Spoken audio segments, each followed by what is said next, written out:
करी है तू खबर गे ना भातारा से चोरा के दी है हमारा ऑफर गे करी है तू खबर गे ना ये छौरी ससुरा में बोलबो हैप्पी न्यू ईयर गे करी है तू खबर गे ना।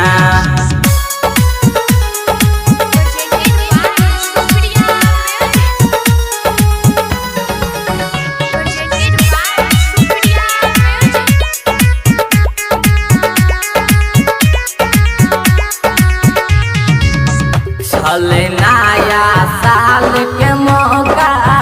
छौरी दी है नहीं तू कथा चले नया साल के मौका छौरी दी है नहीं तू धोखा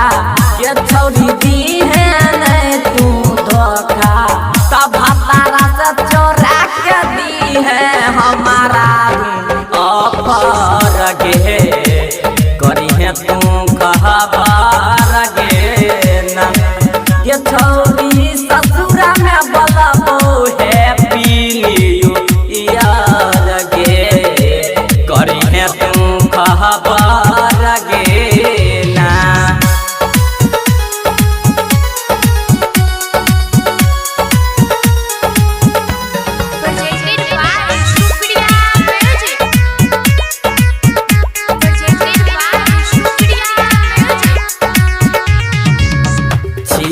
आधा जीवन के दिया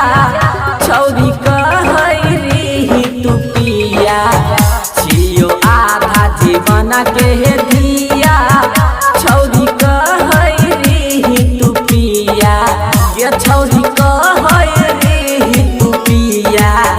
राइटर मनीष राजा के करी है तू खबर गे देबो तोरा अपर गे ना ये छौरी ससुरा में बोलबो है